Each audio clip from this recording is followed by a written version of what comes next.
And I remember the word irrevocable. I remember like the font that it was in. Because that meant that even if I changed my mind or if I regretted it, there was never going to be a way to have him back again.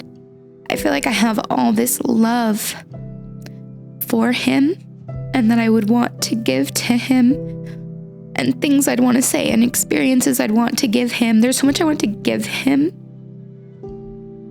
that I don't get to give him or that he can't have. And that feels really bad. Yes. Because I want to.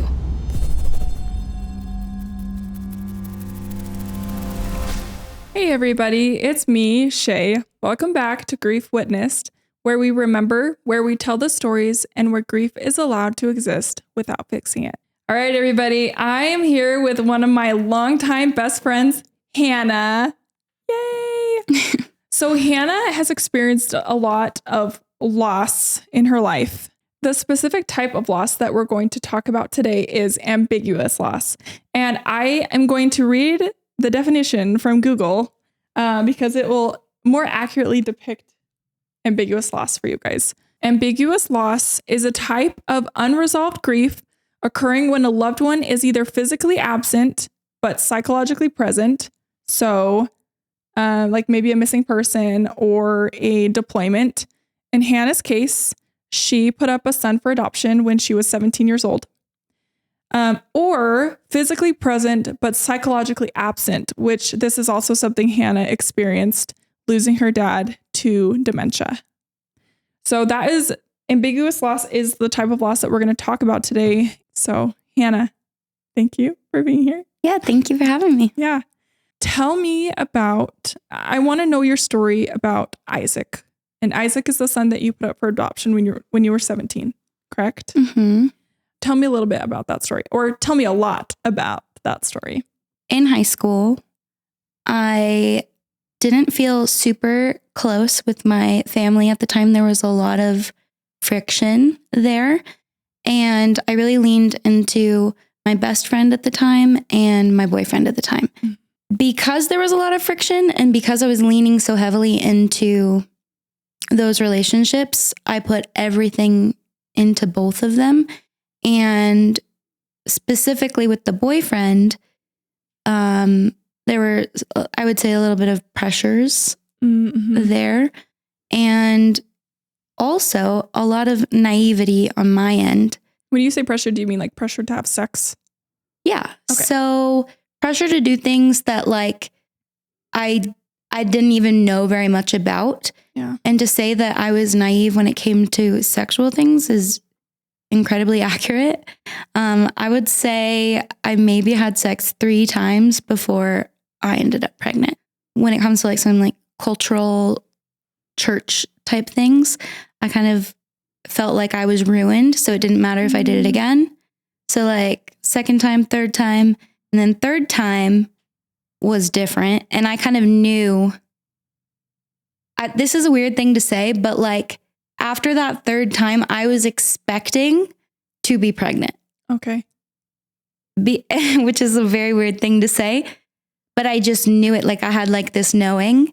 And the first pregnancy test I took was from the dollar store that my boyfriend's mom purchased. Oh. And it was the faintest little line.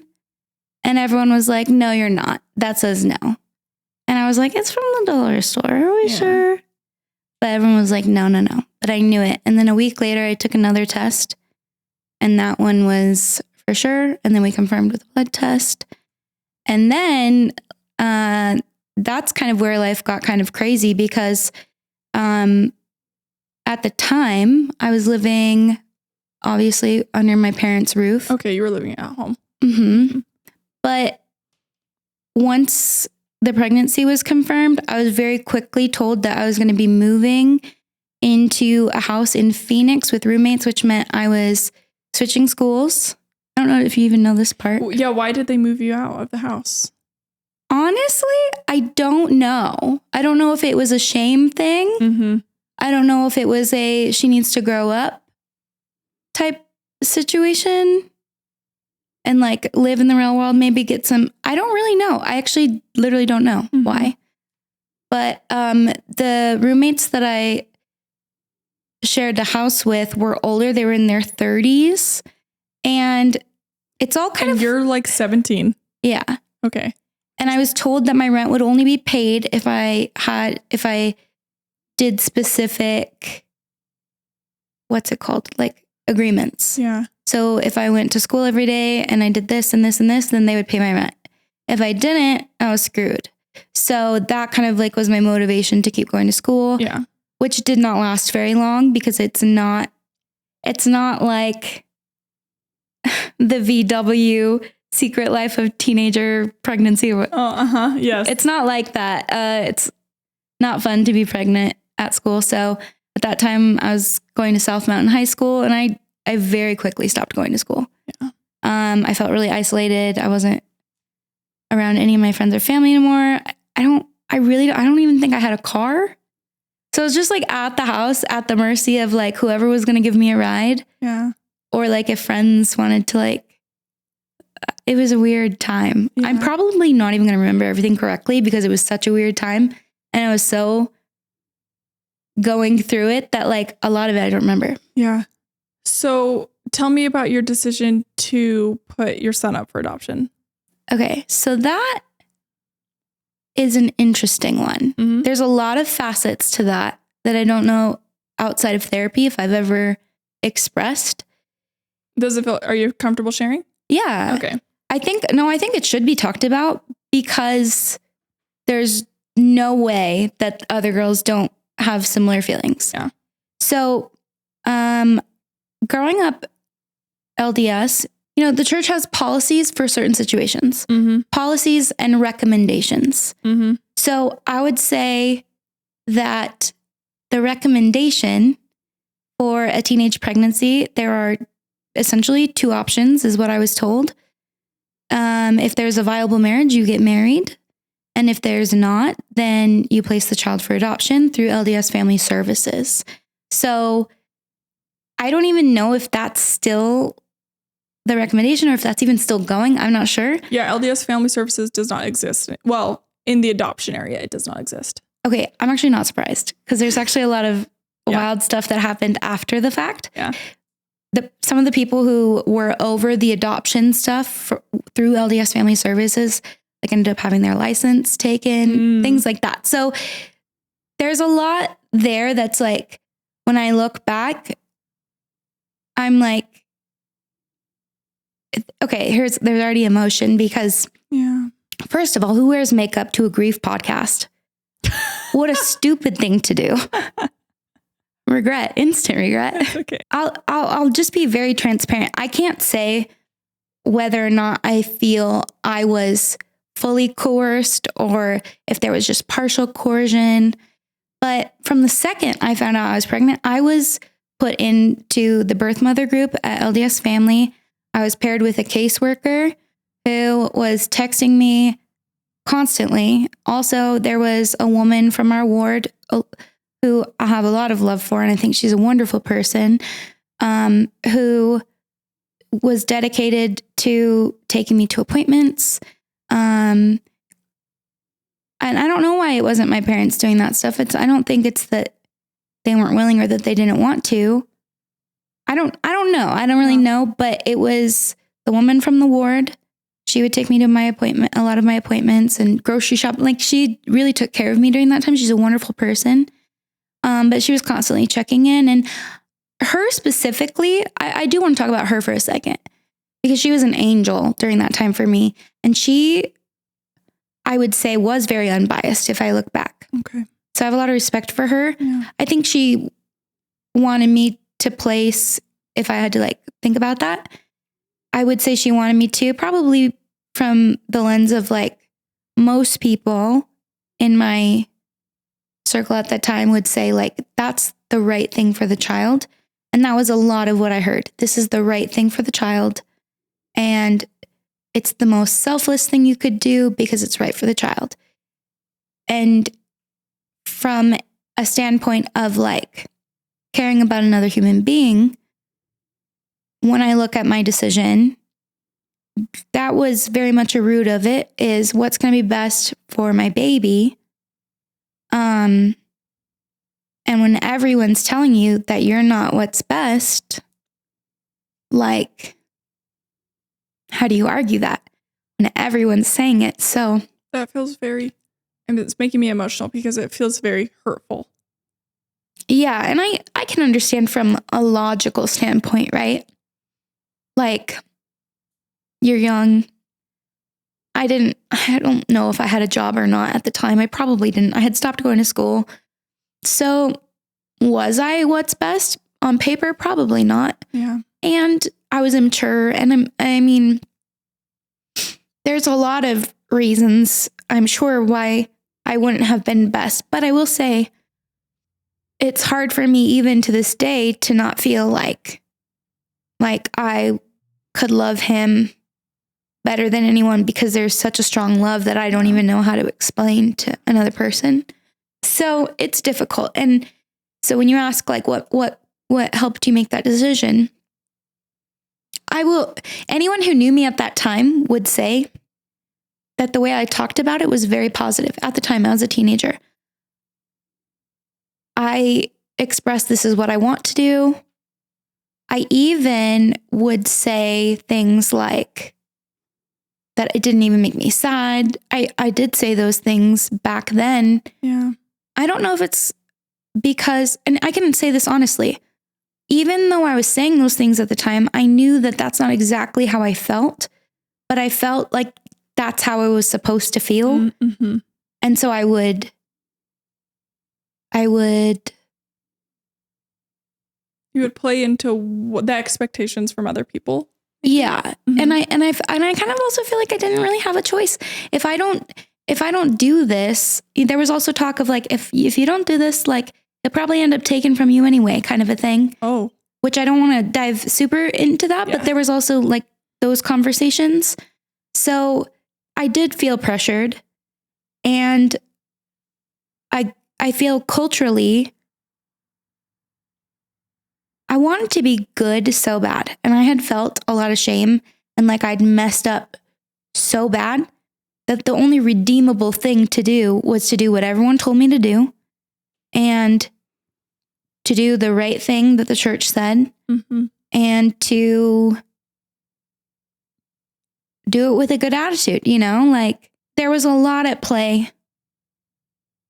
But I can say without a doubt that there was never a moment that I did not want him. I think that's where a lot of the pain lives, is in the regret to some degree, or maybe to a lot of degree. I don't know. It's a very complex dynamic, So why did I place? Because to a degree, thought it would be best for him. Mm-hmm. To a degree, it was the expectation. And I don't feel I had the knowledge of possible resources.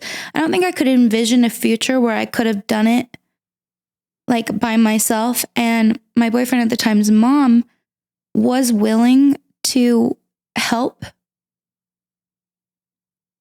And I feel, it's so hard because you want to like protect people's feelings and stuff. But at the same time, I think like an important aspect of why I didn't go that route is because she's also, I would say, a good person. His mom, I have a lot of respect for her. She had her first child. I don't exactly remember. It was 14 or 15. It was very, very young, maybe even younger. She was so young. I think before she was like 16 or 17, she had 3 kids. And I think she did a good job with her kids. Mm-hmm. But I think to see also maybe ways, this is actually really raw and hard to say some of this stuff because it's about somebody else. But I think just seeing like areas in which my boyfriend had struggled, or some of his siblings, or even the way that his mom had struggled, gave me pause as to, is this the route I go? Or do I listen to everyone in my life who's saying like, this is the right thing? So anyway, a lot of dynamics there. Yeah. Tell me about how like the grief has kind of when it started showing up for you and what that looked like. what you feel comfortable sharing.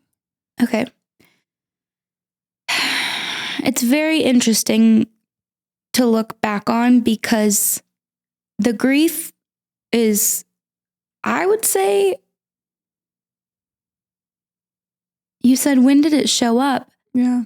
That's hard because I pretended, and to myself even, for so long that like I was just so proud of my decision and I was so happy with my decision because it was the right thing. And like everyone in the birth mother group, the adoptive parents, are you familiar with the way that that's constructed?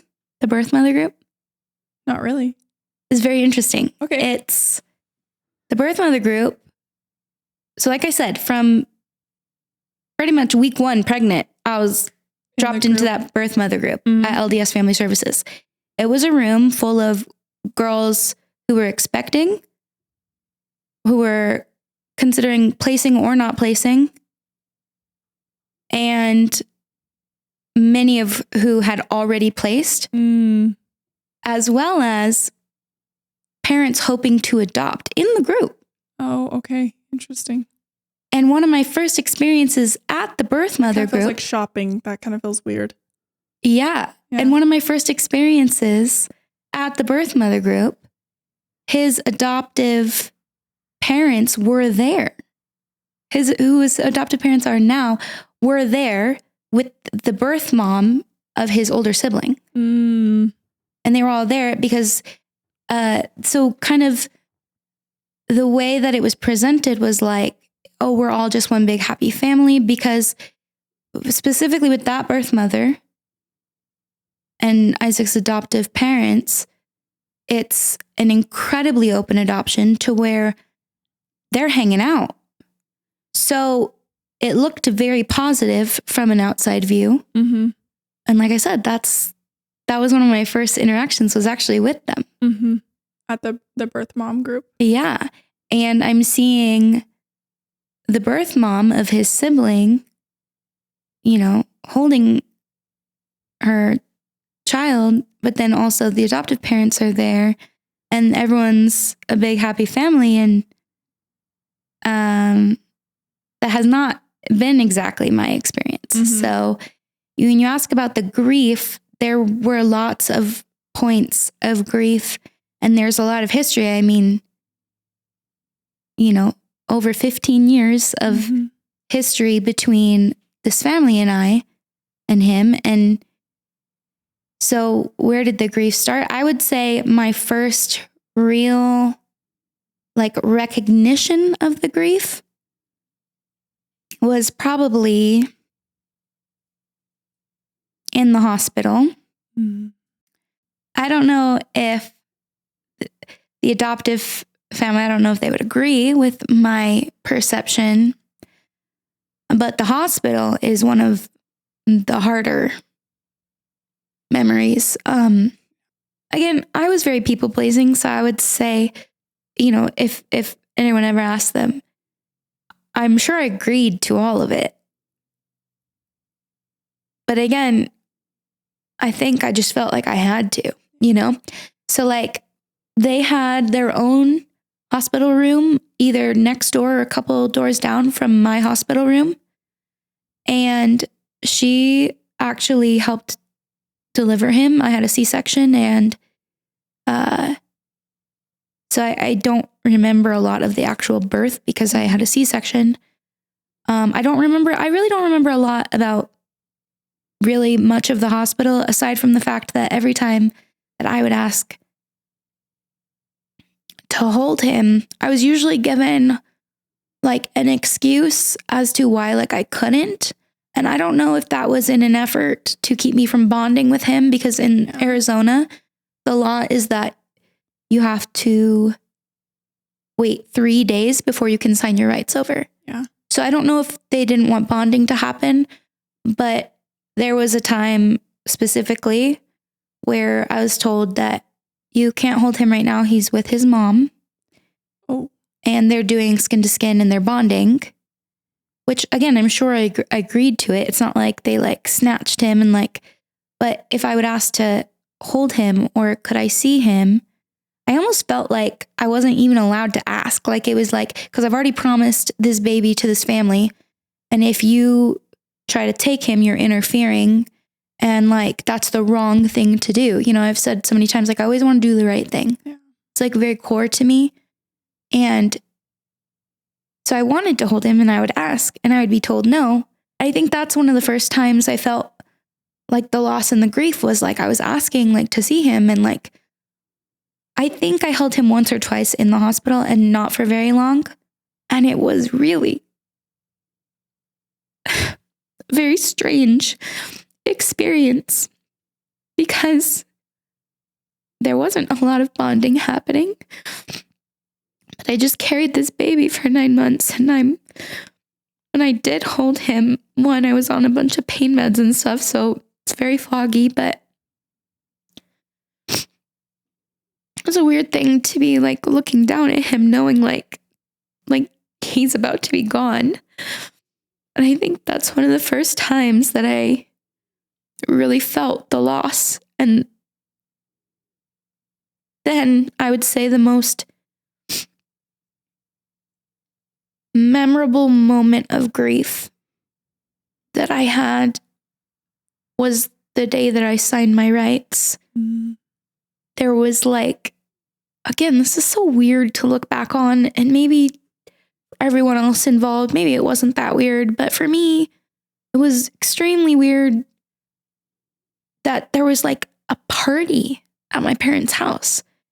People from the ward were there, his whole family, celebrating the adoption. I think maybe we were trying to make it into more of a positive thing, but we're all at the house and at my parents' house. And like I said, people from the ward are there. I'm like in a hospital, not in a hospital gown. I was like in a muumuu. Like in the pictures from that day, there's a picture of me holding him and I'm crying.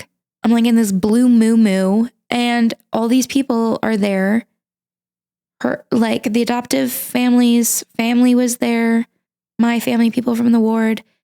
And the only thing, I mean, I remember the picture I just told you about, but the only thing I remember from that day, I remember exactly where I was standing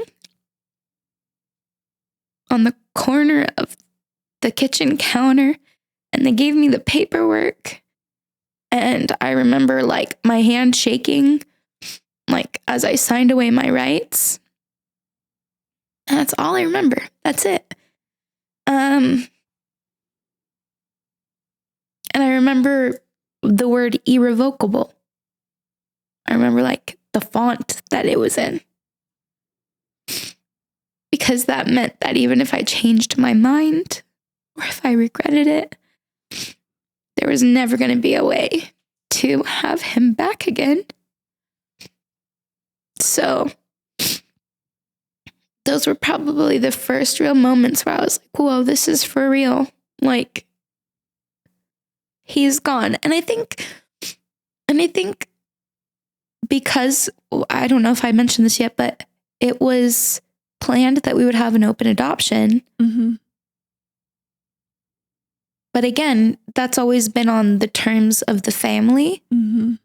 And what's been right for him at the time, which, I mean, I'll always want what's right for him. Yeah. But it's been very inconsistent. And so there's just a lot there. So it's not like I never saw him again after that. I've seen him on multiple occasions. Yeah. But there's been years with little to no contact. And then so it's a very strange dynamic. I would say there's nothing normal or like consistent about any of it. Yeah. And so there's like a lot of like anxiety and sadness with that too, because I don't ever really know exactly what to expect. And I think they would say the same thing about me, but I think it's because it's a very strange dynamic. I don't know if anyone knows exactly how to act or what we're supposed to do. Or with this type of loss, I feel like there's a lot of loss that is like expected that you talk about it. How was talking about this with people, or did you feel like you couldn't? I think for the first many years, it was that same people pleasing, like play the part, act the role, you know, be the birth mom who's so proud of what she did. And I really did play that up for a long time. I really did.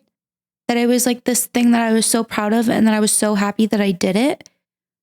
But that's not the case. Mm-hmm.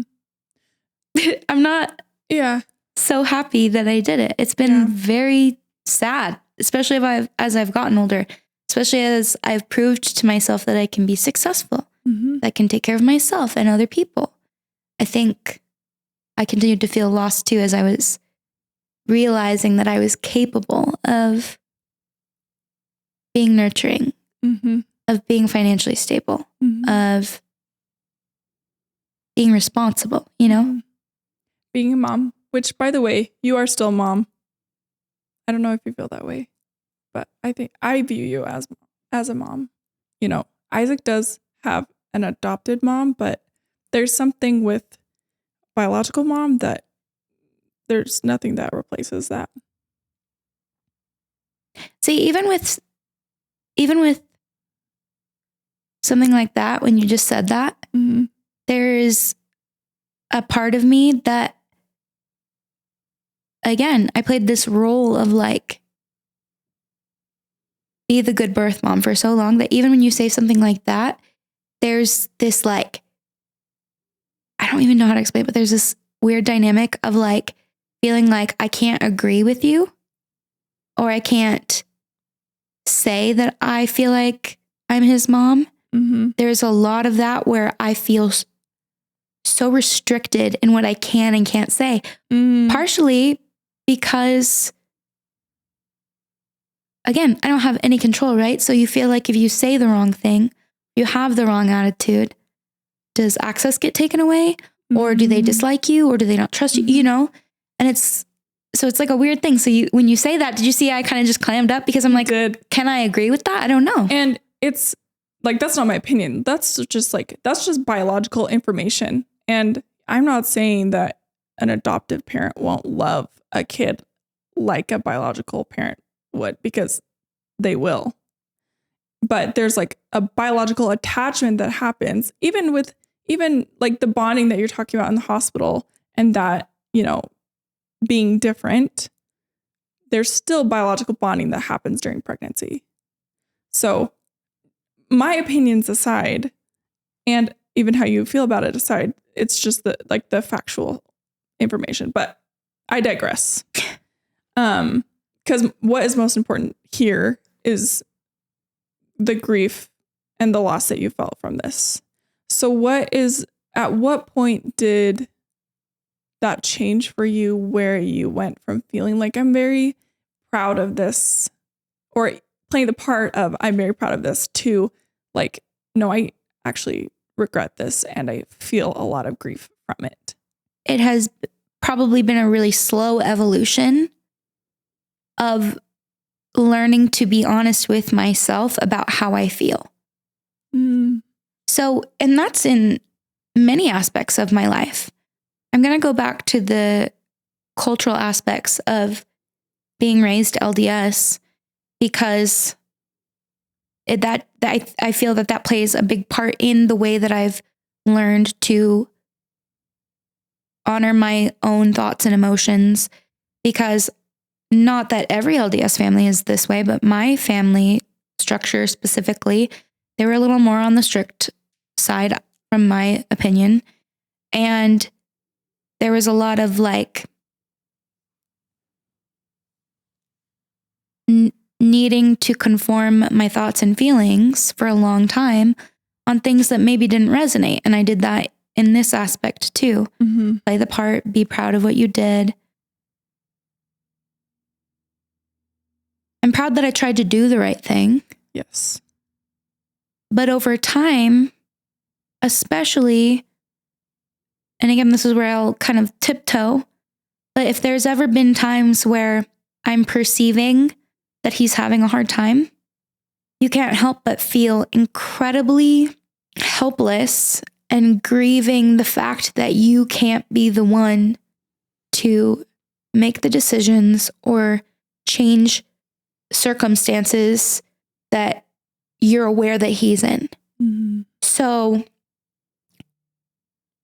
I would say the perception of I'm so proud of this changed when I didn't have the control to make choices that maybe would change trajectories for him. Mm-hmm. Because if there are things that maybe I would have done differently, which is it's not to attack the adoptive family. Yeah. I would absolutely say that I think that they have done what they have thought, what I would absolutely say that I think they have done what they thought was best all along the way. So I'm not saying anything about them not doing things right. Yeah. But the idea that like, how do I control and help? I can't. I think that's where the evolution came time after time after time of not being able to be the protector or the decision maker or the comforter or the one to just love, right? Mm-hmm. Loving from a distance with certain parameters, you can only do so much. That feels bad. Yeah. And there's a loss too in just like, not getting to celebrate birthdays, accomplishments, things like that in the way that you would want to. Mm-hmm. And I think that kind of like illustrates ambiguous loss because those things are happening, like birthdays and what you were listing. And you don't have that connection, or like you are not always a part of that. And that feels, well, I would assume that is a major feeling of loss. I think that this conversation has kind of brought up like that one of the biggest things that hurt about it, or that feels like a loss, and I said it already and I'm just going to reiterate it, is the idea that like I feel like I have all this love for him and that I would want to give to him, and things I'd want to say and experiences I'd want to give him. There's so much I want to give him that I don't get to give him, or that he can't have. And that feels really bad. Yes. Because I want to. That feels, I don't remember his name, but he said, grief is love with nowhere to go. And I feel like what you're saying is a depiction of that. Like, that is grief.